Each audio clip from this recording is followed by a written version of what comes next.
Bonjour! Alors, dans cette vidéo, je vais vous expliquer comment trouver la circonférence lorsqu'on connaît le diamètre ou le rayon. Donc, juste pour faire un petit retour sur l'activité 2 que vous avez fait la semaine passée, vous vous êtes rendu compte que lorsque vous mesuriez la circonférence d'un objet avec une corde et que vous la divisiez par la longueur du diamètre, mais ça vous donnait toujours autour de 3 quelque chose. Si on l'avait fait de façon vraiment précise, on constate que peu importe la grosseur des cercles, qu'ils soient petits, qu'ils soient grands, notre cercle, on se rend compte que ça donne toujours le même nombre, soit 3,14159 et plein de décimales. Ce nombre, on l'a appelé avec la lettre grecque, on l'a appelé pi. Donc, pi, c'est 3,14159 jusqu'à les décimales se rendent jusqu'à l'infini. Pour nous, pour des besoins de calcul, on prendra pi comme valeur 3,1416. On va arrondir notre nombre pi au 10 millième et nos calculs vont être très, très près de la réalité puisqu'on s'entend que toutes les décimales ici, ce sont des quantités vraiment minimes. Alors, pi 3,1416. En d'autres mots, qu'est-ce que ça veut dire? Ça voudrait dire que finalement, le diamètre, lorsque je prends la mesure du diamètre, mais je constate que cette mesure-là rentre un peu plus de 3 fois dans mon cercle. Alors, par exemple, si je prends ce cercle-là ici, je prends la mesure du diamètre, bien, je constate que cette mesure-là du diamètre bien, rentre une fois, deux fois, trois fois et un petit peu plus que 3. Donc, on dira, nous, 3,1416 fois. Vous avez sûrement regardé cette petite vidéo que je vais vous remontrer qui vraiment illustre bien ce qui se passe. Donc, vous voyez ici une roue. Donc, cette roue-là, on déploie la circonférence. Donc, on roule la circonférence et on remarque que, voyez-vous, ici, on a un diamètre, deux diamètres, trois diamètres et un petit peu plus. Et ce nombre s'appelle le nombre pi 3,1416. Si je reviens, alors, bonne nouvelle pour vous parce que pour mesurer la circonférence, on n'aura plus vraiment besoin de prendre une corde pour la mesurer parce qu'on sait qu'avec une règle, ça ne se mesure pas très bien, une ligne courbe. Donc, on a trouvé une autre façon d'aller calculer la circonférence. Parce que là, maintenant, on sait que si on connaît la longueur du diamètre, qui est plus facile à mesurer, donc si on connaît la mesure du diamètre, je vais être capable d'aller trouver la longueur de ma circonférence. Donc, supposons que mon diamètre ici mesure 10 cm.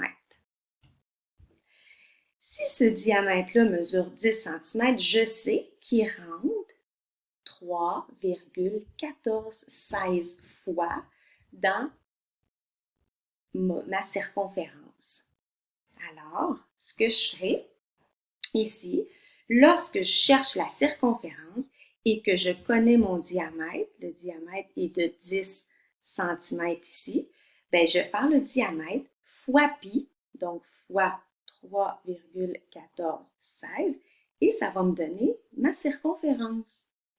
Alors, la circonférence ici serait égale, vu que je fais fois 10, je tasse ma virgule, 31,416. Donc, si j'arrondis au centième, on aura 31,42 cm. Alors, voyez-vous, je connais la mesure du diamètre. Je suis capable d'aller trouver la mesure de ma circonférence en multipliant par 3,1416. Est-ce que je serais capable de trouver la circonférence d'un cercle dont le rayon mesure 2,5 cm. Donc, supposons que j'ai un cercle et que mon rayon mesure 2,5 cm. Mais je sais que lorsque je connais le rayon, je peux facilement aller trouver la longueur de mon diamètre.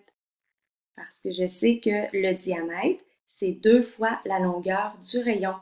Donc, ici, pour trouver ma circonférence, je ferai 2 fois la longueur du rayon qui est 2,5 fois le nombre pi qui est 3,1416. Donc, si je fais ce calcul,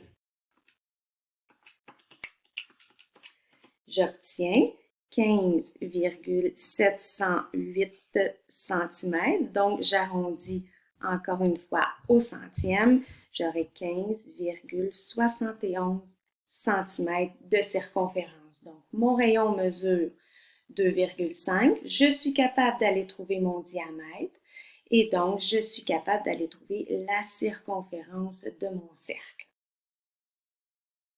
Petite question, une autre petite question. Si je connais la circonférence, donc mettons que j'ai un cercle ici, et je vous dis que la circonférence, donc quand je fais le tour, ça donne 6,28, on va dire 6,35 mètres. On va se calculer mieux. 6,35 mètres. Donc, je sais que la circonférence ici mesure 6,35 mètres. Est-ce que je suis capable d'aller trouver la mesure de mon diamètre? Donc, pour trouver la mesure du diamètre lorsque je connais la circonférence, ben, j'ai juste à faire mon diamètre va être égal à ma circonférence, 6,35, que je vais diviser par pi, parce que je sais que mon diamètre rentre 3,1416 fois dans ma circonférence. Donc, je fais le calcul. 6,35 divisé par 3,1416, ce qui donne ici un diamètre égal à 2,021, etc. J'arrondis au centième, 2,02 mètres ici. Donc, ce qu'il faut retenir de cette vidéo, c'est que maintenant, on est capable de trouver la circonférence sans avoir besoin d'aller mesurer avec une corde. On a les formules suivantes. Lorsque je connais le diamètre, pour trouver ma circonférence, je multiplie mon diamètre par pi, 3,1416. Lorsque je connais le rayon, bien, je fais 2 fois le rayon fois pi. Et ça va me donner la circonférence. Et si jamais on me demande de trouver le diamètre, il faut que je connaisse la circonférence. Donc, je prends ma circonférence et je la divise par 3,1416. Alors, voilà pour ces notions. Pour le travail que vous aurez à faire, vous allez avoir vraiment les instructions sur le document de travail, mais je tiens à vous préciser que dans votre démarche mathématique, j'aimerais voir vos formules. Première étape, tu écris tes formules utilisées. Deuxièmement, tu écris ta chaîne d'opérations, c'est-à-dire je veux voir la formule remplacée par les chiffres.